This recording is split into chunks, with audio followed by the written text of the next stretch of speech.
our little screen here. Tyson, say hi to everybody. For out there, get a wire yes Hey going. everyone. Yeah, excited to be here. Great week last week. One of those weeks that had, it was so busy, Chris, that it's hard. It's easy to overlook how profitable the week was. But yeah, let's pat ourselves on the back. We'll talk a little bit about that. We'll talk about some of the setups that are coming up, and see if we can follow it up this week and make a lot of money. Absolutely. Let me just double check we're good on the stream side of things. Give me one moment. Go into YouTube, check our market traders page, refresh our charts really quickly. All right, youtube.com, market traders. There we go. Come on now. And we're live. Perfect. We are live and we're live. Nice. Good. Okay. So, Tyson, do you want to throw in? Let me throw you the link really quickly for us. And do you want to throw this into Telegram and get some people to just remember that Yeah. we are live today? All right, perfect. Yeah, I'll go ahead and do that here. Cool. Maybe. Can you chat it to me? Yeah, let me look for that. I just didn't want to minimize the screen here. Hang on a second. I Yeah. will. No, I got it. I You got it. got it? I just Okay, got it. okay, good, good, Yep. good. Cool. There we go. All right, let's throw that in there. All right. So we've got some. Yep, everyone's tuning in now. Good, good, good. All right, perfect. Okay, Tyson, let's rock and roll. So last week, profitable. No, I mean, you and I can talk about equities on demand. We can talk about what we were doing. I know I've got some good trades this week going in Forex. We had some profits coming in last week in the short term, so I can talk about a couple of those. Let's start off with equities on demand. You and I had our official launch, live sessions all week, Monday through Friday with equities on demand. What do you want to talk about? What do you want to give a sneak peek of to let everyone know Yeah, what we were doing last week? yeah, we a great week. Just to let everybody know. Again, we did kick things off. We had a couple highlighted trades, some earnings plays that paid off really well. CarMax was, I think, the week before, but 33% trade there. Mm-hmm. APHA last week for 21%. Um, this morning, was able to. I'm sorry, APHA was closed out That was this this morning morning. for Yep. 21%. We Yep, had and then yep, Constellation last week Brands had last week. yeah, Yep. Constellation last week for 27%. And doing really well. It's great. Some of the plays that we're looking at this week, for movement. The nice thing about when we do these earnings plays, we don't care which direction it moves. We just want it to move. And so for this week, some of that we're looking for, is Wells Fargo, Bed Bath and Beyond, and BLK, BlackRock. And Mm-hmm. so very excited. We're expecting expecting great trades. They could make anywhere from 20-30%. We minimize the downside risk. But the idea is, like we talked about last week, is again, we don't care if you pull up a chart of BlackRock. Essentially, we don't care which direction it moves in. Yep. I could make a bullish case. I could make a bearish case on this trade, and I actually like BlackRock long term. I think this is BlackRock is a one of those. I would actually maybe even put BlackRock as a stock in kind of my sock away stocks. One of those that I Mm-hmm. think you can invest in and just continue to invest in, and hold forever and do pretty well in. But that's not this type of strategy right now. I look at this and I'm like, well, man, we're due for a pullback.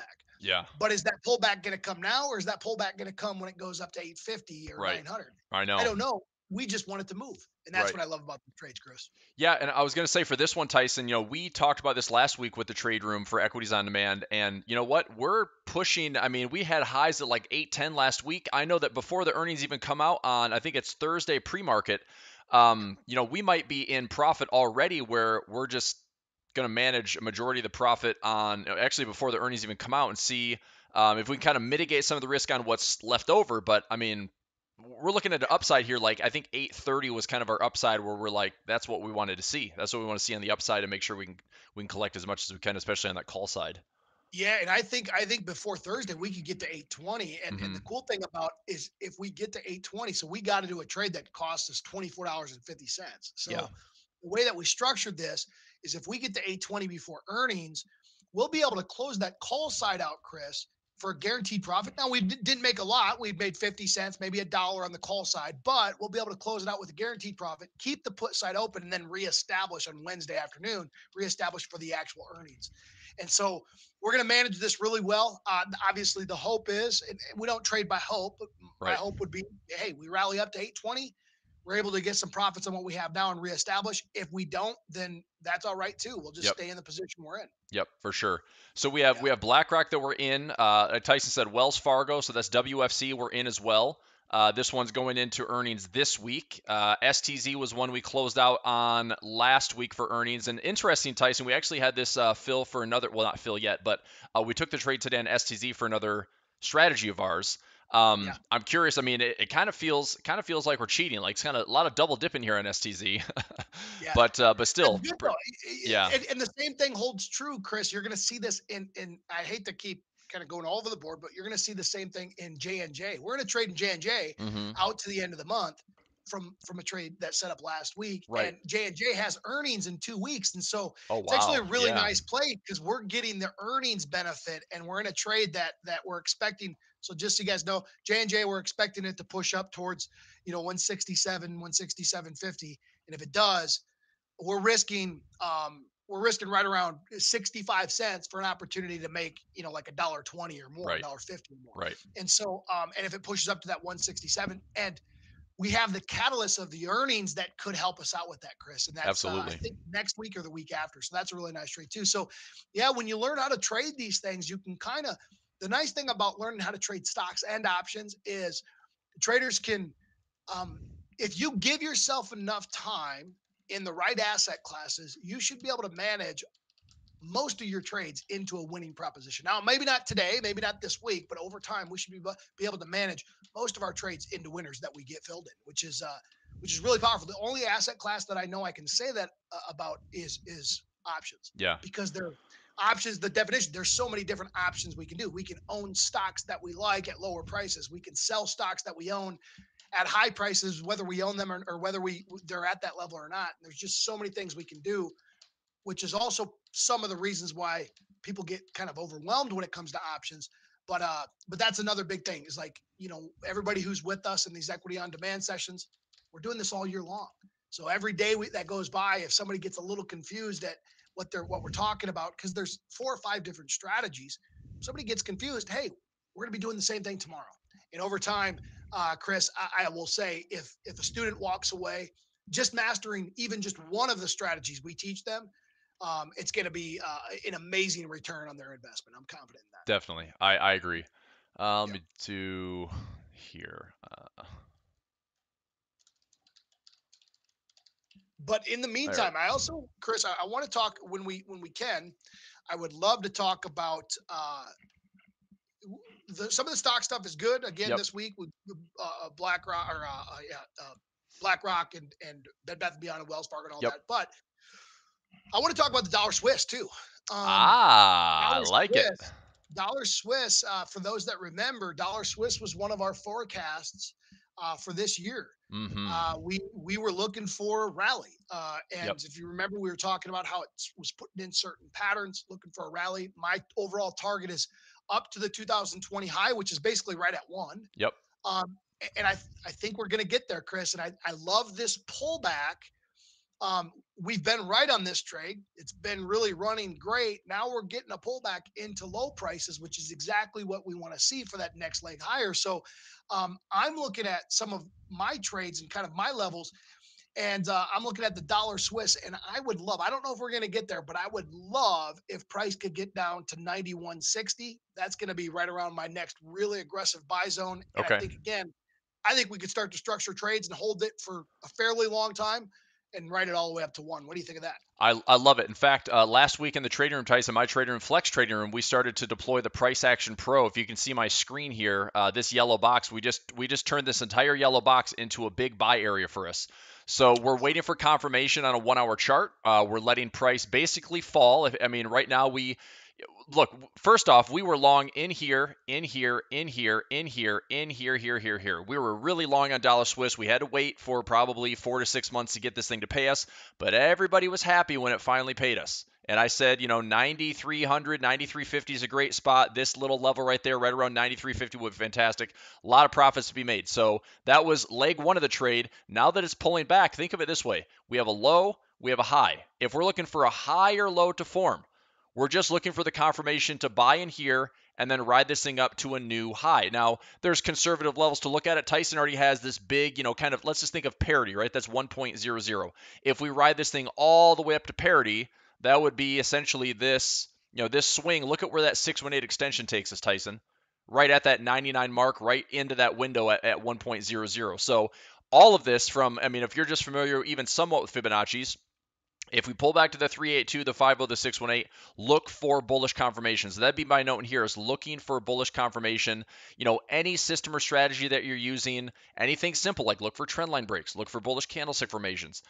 All we're looking for is the market to make a higher low. And there's some amazing structure over here right around 9,000 and 9,100. So Tyson, you like that 9,160 level? I think that's awesome. Full disclosure, we have started to let the Price Action Pro pick up buy trades below 9,250. All it's going to require is a 1-hour chart to confirm, start giving us some trendline breaks, start getting in, and then leveling ourselves in. We're using this entire area to level into the trade. And again, even if it was help us get in some buy trades in here, and the market pushes up to new highs, all that's profit. And so that's a pretty simple trade right there. And it doesn't have to go all the way to 1 point. Trading it Yeah. With Price Action Pro, because here's what Chris is doing. And this is a super disciplined way, yet it's kind of a hands-off disciplined way to trade it, right? Chris is bullish. Him and I got the same type of mindset of we could push up to that parity, that one level. Yep. We're not going to go in there in a straight line, but when we get these pullbacks into low prices, instead of Chris having to depend on himself and micromanage a trade, why not take advantage of this low price and these low levels and say, hey, let's just turn on a high quality robot and automated strategy to let the do the heavy lifting for us. Mm-hmm. So now Chris is turning on Price Action Pro, buy only.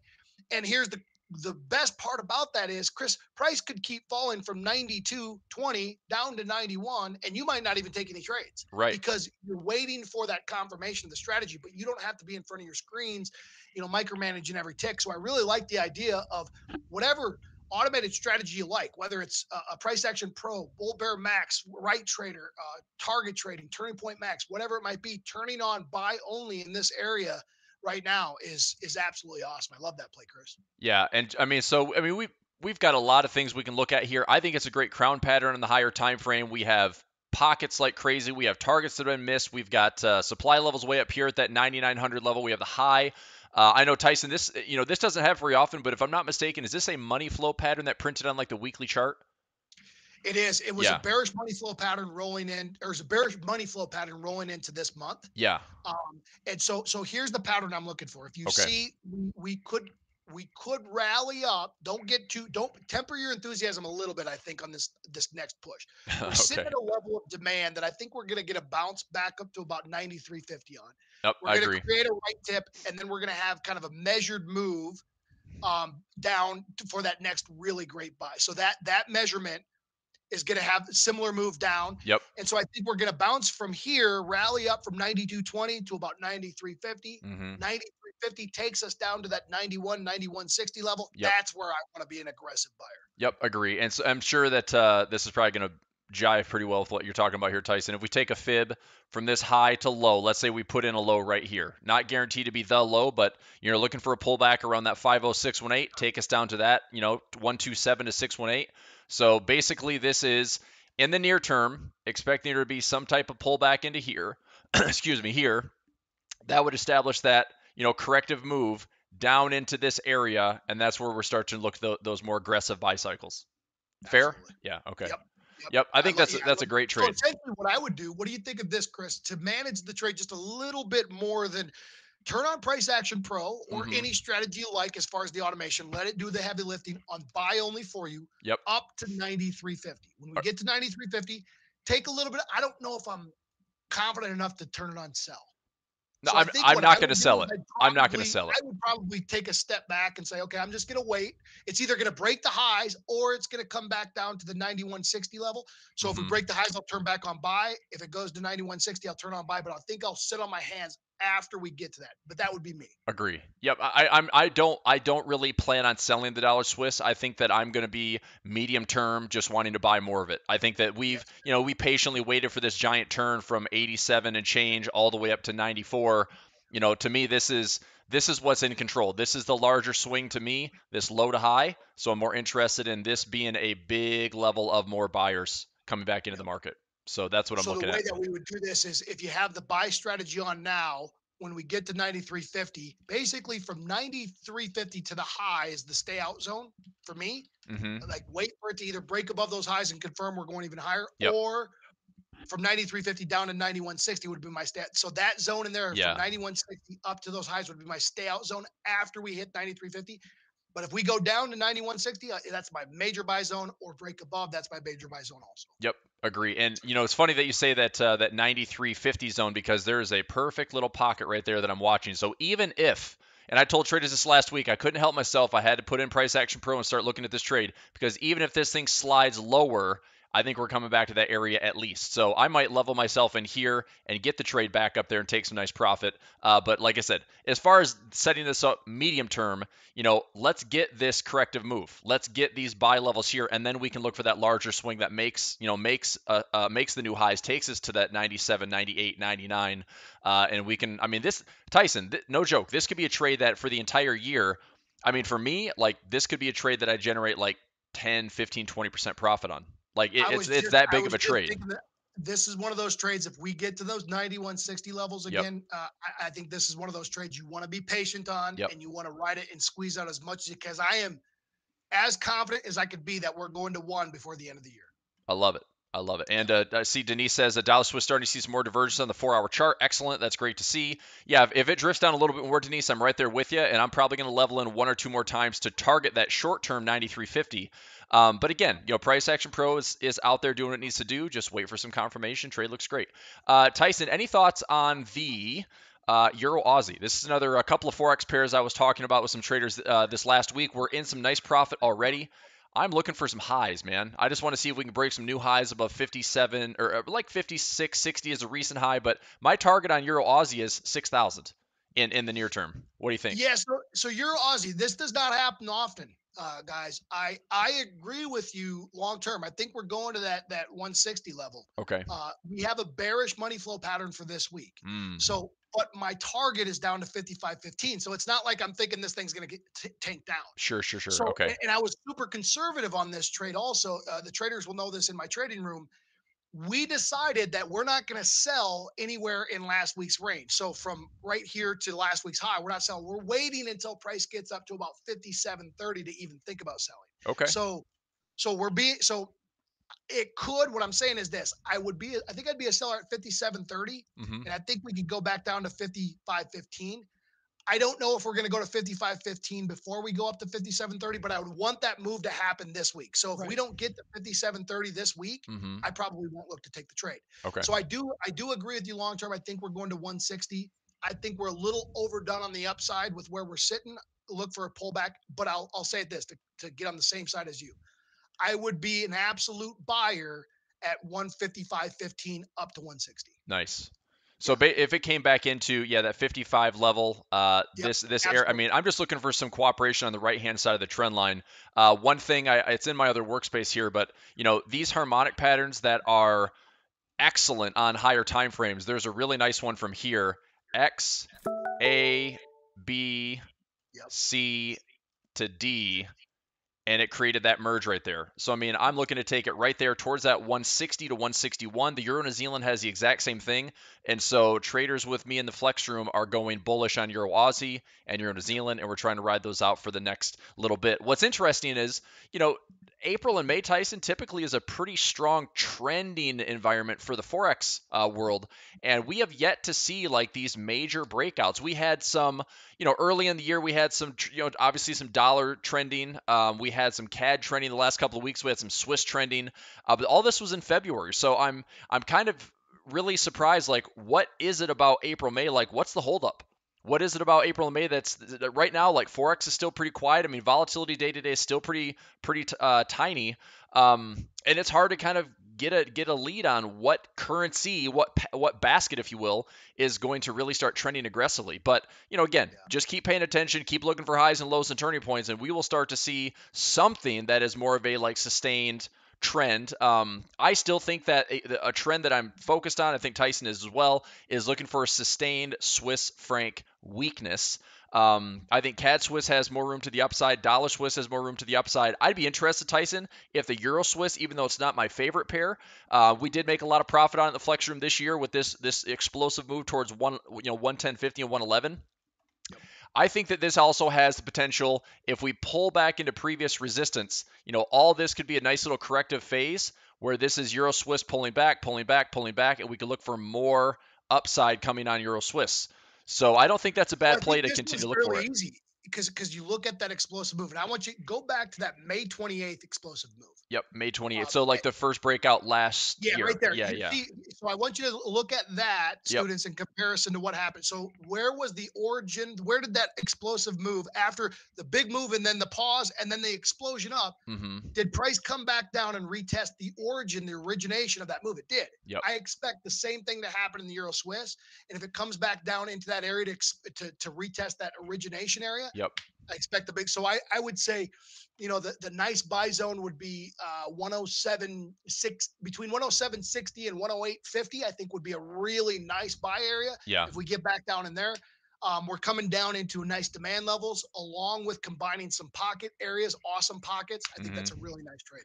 Yep, I think so too. I think that, and even if this is, we could get into wave cycles here, but wave one, Yep. and this was a wave two. This is our wave three that finally pushed. This could be our wave four, which is going to be slow, and then we look for that slow wave five to take us up into new highs. And we've So, got short term the downside fibs from that recent high back mhm, in if you start your fibs from that point there, that high point yep, this year, right here. that would put us right back down into that buy zone that we want to get into. Oh, Yep. absolutely, it does. Yep, right there. Yep. Perfect. Perfect. Yeah, Yep. that's 108. Yeah, 109. Yeah, 108.50 to 10900. Great levels to start looking for buy zones. So I Yep. will Yep. get back on the train. I know that traders were with me for months and months and months. I mean, there's a lot of ways that we traded this. One was when this started to break down, we waited for a trend line. We leveled ourselves in. We took a nice little chunk of profit here. We leveled ourselves back in. I held a lot of positions just waiting for this symmetry to play out. I mean, and I also had to scalp in here. I did a lot of scalping for 40, 50 pips, 40, 50 pips. But once this thing finally broke, I mean, I had already built up like, I think close to 15, 16 positions that I was just sitting on. But obviously it paid out nicely when it was all said and But you done. know what? So. There's such a lesson in what you just said, and that's the one thing that I want students to understand is that yeah, we get into trades and they don't necessarily go for us right away. But the biggest thing, and Chris and I think are gonna, and I think we all prove this over time. Mhm. But the best traders in the world that I know of, they prove patience pays. Yeah. That's the biggest thing. Like we have to have conviction on the reasons why we're in the trades. For example, me, biggest pain in the butt trade that I've been in for the last 6 months is the Aussie dollar. Yep. Guess what? I'm confident patience is going to pay off. Now it's finally starting to creep in the direction a little bit. It's giving some signs. It doesn't feel good holding the trade. But what I'd rather do is I'd rather look at this on a consistent basis and say, is my thesis still valid? Is my thesis still valid? Yes, I got in too early, Yep. but if my thesis is still valid, then I need to continue to stay in the trade and maybe even look for some of the strength as ways to add to dollar cost average, as long as I'm not over leveraging. And so here's the one thing I always, and some students get confused when I say this, but in my mind, it makes sense. And I think it might make sense to you, Chris. I start a trade assuming my first position might be wrong. Um, I'm the same way. like, From like from a I from have a a long term, position, yeah, from a yeah, position standpoint, absolutely. I mean, I'm always testing. I'm testing levels yes, to make sure that. And again, I think the worst feeling for a trader is you put in the trade, you have to definitively put in that stop and put in that limit. And look, if we look at higher time frames, Tyson, we can buy ourselves way more probabilities. We can buy ourselves the time. We don't have to be in today, out today. It's like we can buy ourselves weeks of time. We can let price breathe and I mean sleep like a baby and know that like we're not having to watch every single pip moving against us or moving for us. So you're absolutely right. Like the first trade, again, it sounds bad because you're like, well, just don't expect your first trade to go in profit. But if you're position trading, it's like just understand that there's levels you want to buy at and understand there's levels you want to sell at. And again, like build the story, build the narrative, but all base it on technicals. Yeah, I don't necessarily maybe expecting it to not be a good trade isn't the right word. Well, that It's it being can. okay It with it. can. Yeah. It can be, and it's being okay with it, and it's knowing, hey, but here's the deal. Like for example, um, let's go to the Aussie yen as an example. I Aussie think yen. this is Okay. Yep. I'm in yeah. this one too, actually. I'm an Aussie yen. So Yeah. so Aussie yen. This is a trade that I am. So somebody, let's say I started to sell at at 79. I'm Okay. drawing down, Yep. right? Yep. And I added, let's say, at 80 and 81, and so I'm in a couple trades, and I'm drawing down right now, and it's not fun. Mm-hmm. But guys, I am convinced that within the next, I don't know, month, 2 months, 6 months, I actually believe we're going to have a reverse gap fill. If you look back into to March of last year, you see that big gap. I think price is going to come back and retest that. Now, again, I don't know. I don't think that's going to happen next month. I don't know. Mm-hmm. I don't know if that's even going to happen this year. But I believe before the next rally that we've had from 60 to 86, before that type of move happens again, we're going to come back down to that level. Yeah. So let's say that let's use a little bit more realistic level. Let's say I believe wholeheartedly we're going down to 74. Like that's the level that I believe we can come back down and Yeah. retest within the next 1 to 6 months. Yep. The question then is, okay, if I'm in at 79, and by the way, I am. I'm in at 79. I'm in at 79.50 and 81.50 and all these levels, and I'm drawing down. It doesn't feel good, but has my game plan of we're going down to 70, has that changed?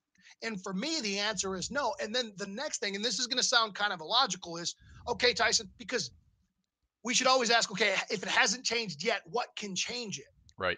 And there's sometimes those scenarios, guys, that I can't come to a conclusion of what would change my mind. Mm-hmm. I don't know. What I can tell you would change my mind in saying we might not get down to 74 is if we break the recent highs. Then I might say, okay, we're not going to get down to 74 anymore, but we're going to get down to 78. You Correct. see what I'm saying? Yep. So I'd still have a bearish bias, Yep. but my expectations on how low we go, so it doesn't change. So what I'm saying is I am nearly 100% convinced we're coming down. Mm-hmm. I think we're going to 74. Right. But if we break the highs, it might only go to 78. We break above those highs, we might only go to 80. But I'm confident that if I manage this trade correctly, yes, I'll go through some drawdowns, but I should be able to turn this into a win when it's all said and done. There are those scenarios where it's like, where it seems like, and if students are new, it seems like, geez, these guys are so stubborn. They're just sitting there selling and hoping. It's not a sell and hope. It's knowing that the markets will only do, certain things for Yeah. so long, Yeah. and they will go back. There's so much inefficiency that was created in that move higher, guys. Mm-hmm. And you need to understand that prices will balance themselves out. And this happens so often in the stock market, but also currencies where there were people who wanted to buy at lower prices. There were big asset managers that want, Oh man. and they're sitting there and Yeah. they're patiently waiting because price ran away from them. Right. And they know that eventually prices, and they're going to just patiently wait. So if all of the buyers are lower, that's another thing I always ask myself. If whoever wanted to buy, like, have they already bought? Right. And chances are, I look at a chart like this, I'm like, well, whoever wanted to buy has bought. Or if they haven't bought, they want to buy lower. The only people buying right now are, unless I'm completely off, which could happen, but it's typically novices. So in this case, hey, I'm going to sell it down to where the likely buyers are, and they're likely much lower on price. So sometimes it seems like, we're like, oh man, it just stays in one direction and he never comes off it. No, but and Chris is constantly asking, we're always asking ourselves, has anything changed? And if not, well, we got to stay in the position. If something has changed, does it completely throw off the direction we want to trade in, or does it just require us to update our management? Mm-hmm. Example, we break above the highs. Guess what? No longer Update going the to management. 74. I have to raise my target. Yep. Yeah. Totally agree. And this is a great example, Tyson. Aussie dollar, Aussie yen, great examples. I think you could also take this over to the dollar index. I can't tell you how many questions I had to defend my position on the dollar this year and say, like, people are asking, well, the Fed's rolling out stimulus and new president and all this other stuff and the dollar's weaker and blah, blah, blah, blah, blah. Right. But technically speaking, we had 5 waves, we had oversold conditions, we had, a 6-month trend, 3-year lows. I'm like, structurally, there's great evidence that the clues are there to start looking for dollar strength. I'm not saying I'm a bull on the dollar for the next 12 to 24 months, but I'm saying that right now, my outlook is I'm going to be bullish on the dollar. And it just so happens that around this area, we started buying dollar pairs and favoring dollar strength. We went a little bit lower, and then you can see that we broke the trend line. We've been dollar strength since February. And I think there's Another more in the thing, tank. I think there's more in the 100%. tank. Yeah. And another thing that traders need to think about is this: when we're like when Chris and I are we're like, hey, the dollar is going to rally, and then students and traders like, oh, but you're crazy, because there's a new administration and inflation, all this kind of stuff, and the dollar is getting beat up. And I heard Peter Schiff saying it's going to hell in a handbasket, and I need to buy in gold. Everything that people are telling us are knowns. Hmm. The market knows about it, which means the likelihood it's already priced in. Yep. I don't want to trade based upon what is known or what's already priced in. Let's trade based upon what will come. Hmm. And if something's already priced in, then guess what? All of the money's already been made. What's going to happen next? We always have to think what's next. Yep. And the next That's a great move was point. very clearly, wait a minute, whoever wanted to sell has sold. All of the news that you're worried about is all true, but all already known. Everybody knows about it. So therefore, eventually it's going to get to a point where, oh, that's already priced in. Oh, let's rally. Yep. And And that's so, the same thing that's going to happen in the stock market. The market's at reopen, kumbaya economy going on all cylinders type of mode right now, and so it's trading at a level where it should, based upon the entire economy opened up and everybody traveling and everything doing well. So that's all already known. Now here's the problem: if everything comes in right, that's great. Then it can stay at those levels and go even higher. But if any little thing goes wrong, that's when it starts to crack and fall. yep. So again, it's thinking about where we have been, but the professionals in the market think more about what is next rather than what has happened. We take evidence from what has happened, but we also think about what's next. Yep, I totally agree. And so just on the markets really quickly, Tyson, I was interested this. So this morning before we had our equities on demand session, I had a YouTube session, and I was talking about the SPY has blown off these tops by about 3.5%. That's not nothing. I'm not saying that this is the capitulation move that calls the top, but we have a lot of gaps from that push into Easter break and that Good Friday. We have a lot of gaps that I think could still get filled. And you and I have talked about this.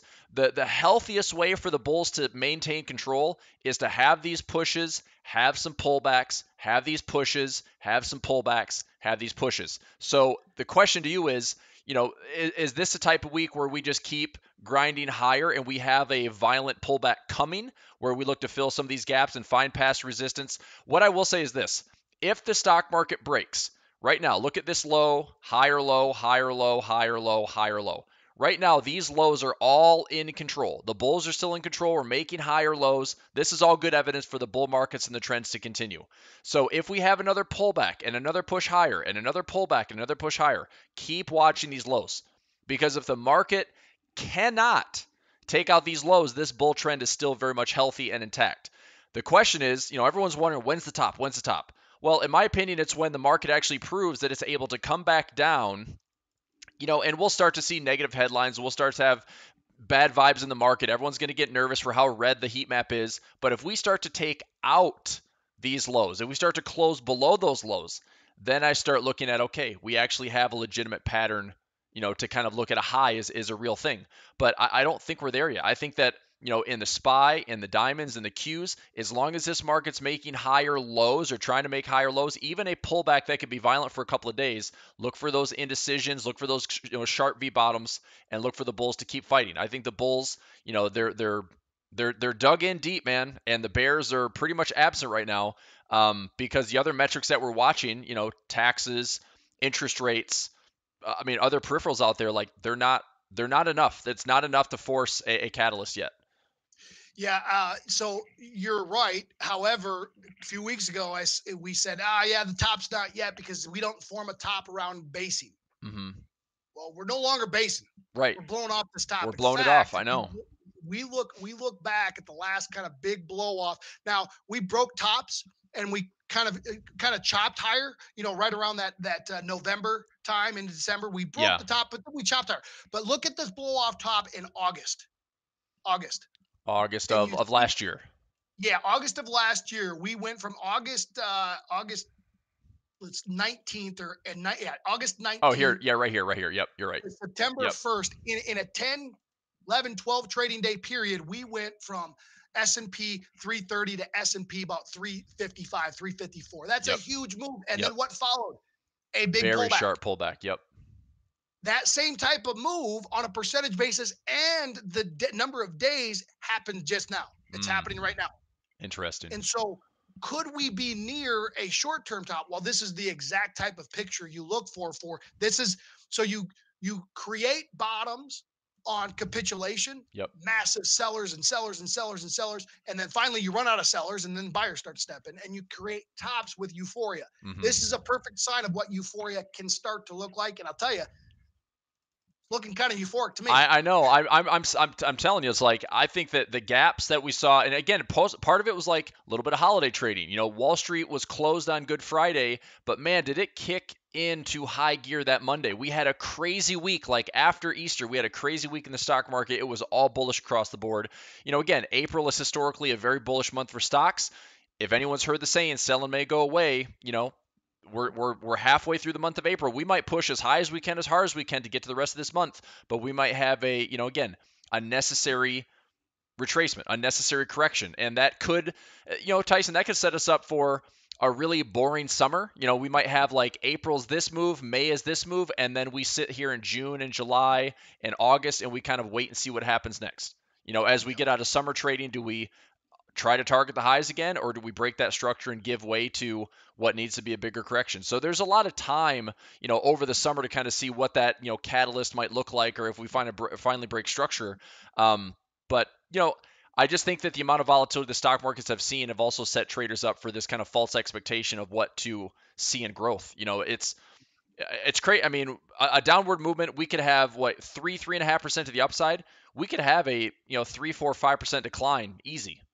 Well, Easy. this is the exact type of movement where it's actually a kind of a fun, prudent thing to buy some shorter dated puts, because if we do create a top, the top doesn't just like, oh, we're at a top. Oh, it's kind of bumping around between 405 and 411, and that's in the base. No, you look back again. You go look between August 19th to September 2nd. Hmm. That Right in move here. in the number of days is almost like Yeah, exact to what we're doing here. And the percentage move, that's like a 7.5 to 8% move, just like we got this last 10 days. right there. Yep. Look what followed. It wasn't a small sell off, it Oof. was a massive capitulation in a matter Yeah. of like a week One, after that. Like, 2, 3 oh, days.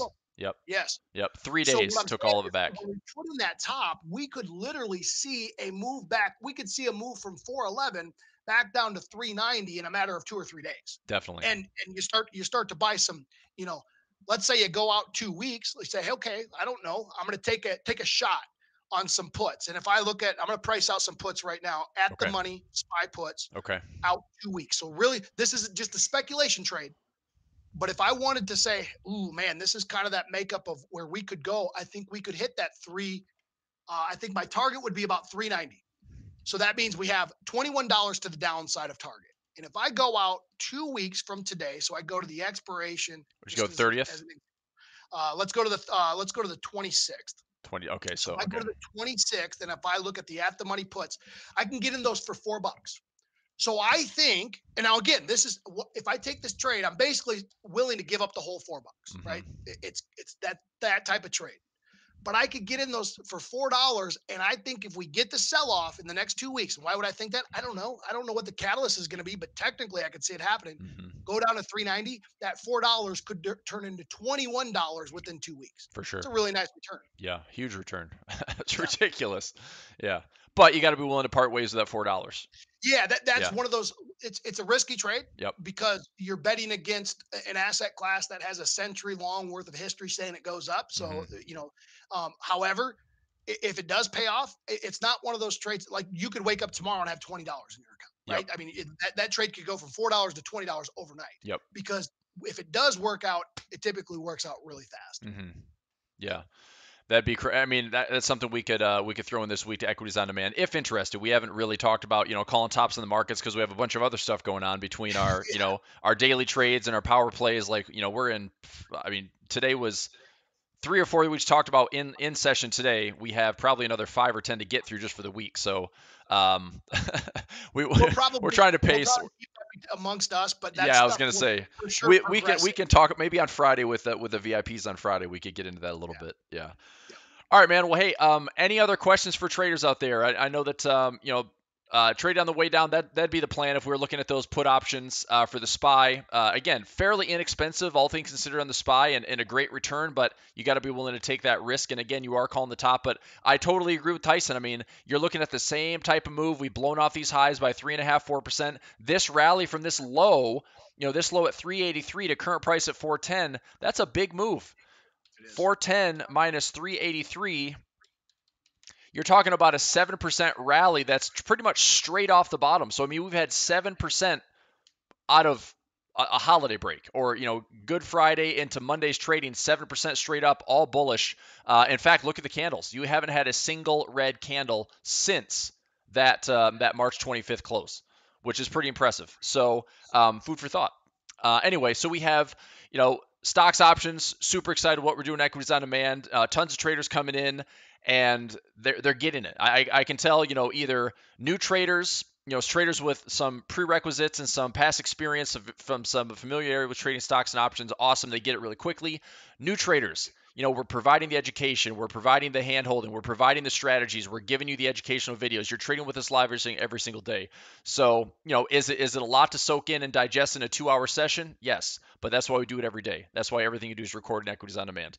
You come into a trading room with Tyson, you come into a trading room with me, or with Chief, or Gary, or our Analysts on Demand team.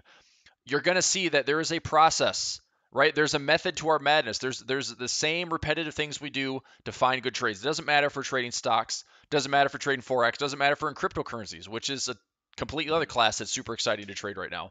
But we have a process to help take care of those profits, which is exciting. So Not only that, but we're posting our live trades. yeah, We're showing our exact fills. So whoever's kind of complicated, and I don't recommend anybody taking any trades that they don't have a decent understanding on. But traders have access to see the exact. Oh, Tyson, you're talking about a four-legged options play. That seems kind of complicated. Well, here's the trade. I bought this and I sold this, and then I bought. And so you get all the details. And as I keep telling traders, and this is really with everything we do, we're not going to leave anybody behind. We're here to help you. We're an open book, and there's no doubt, Chris, as I've mentioned many times, that students within the next month, 3 months, 6 months, a year, they're going to look back and say, "Wow, what an amazing ride! Huge return on investment," and they've learned skills that they'll be able to take with them forever. absolutely.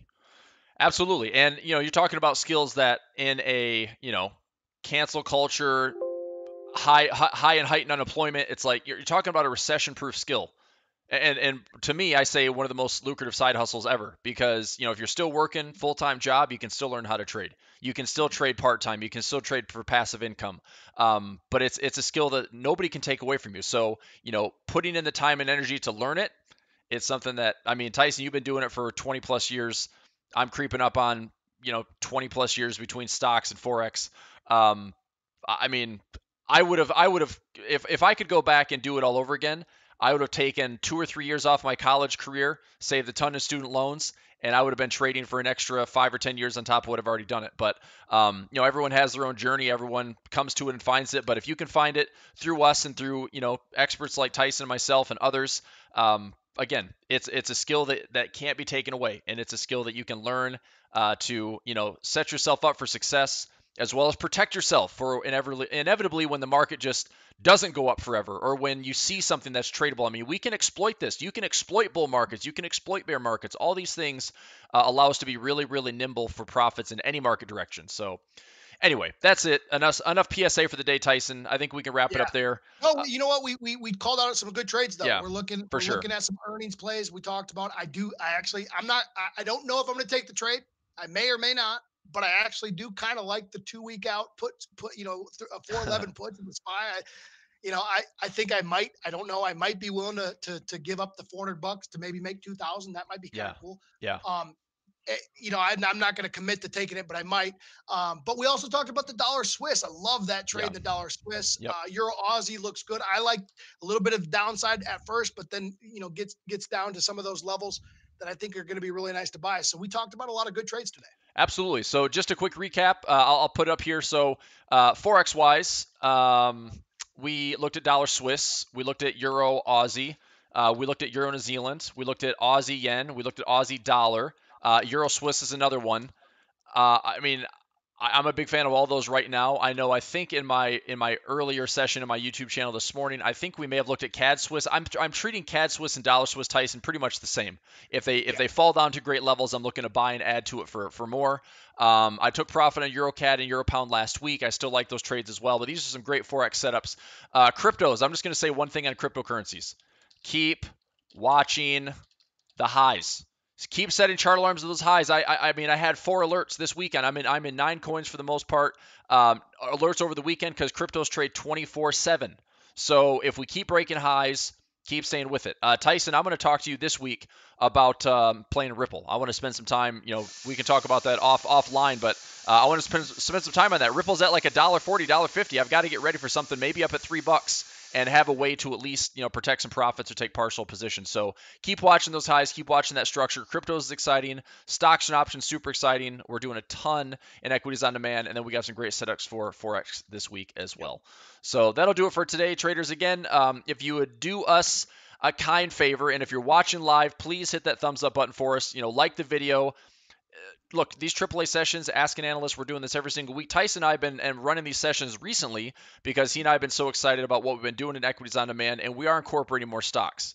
Okay, we're incorporating stocks and options, which again we think is a super important asset class to keep your management flowing. If you're sitting in trades in forex, you can still be active in stocks and options. If you're sitting and holding in stocks, you can maybe go for some weekly scalps or something like that in forex. But again, at the end of the year, if we're moving the needle in profits in forex, moving the needle in profits in stocks and options, again, we're just at the end of the day we're trading. That's it. Yep. Trading, trying to make profits. So, all right, traders, that's it from us. Have a great week, everybody. Thanks for being with us. We'll see you next week for AAA. Same time, same place, 1 o'clock.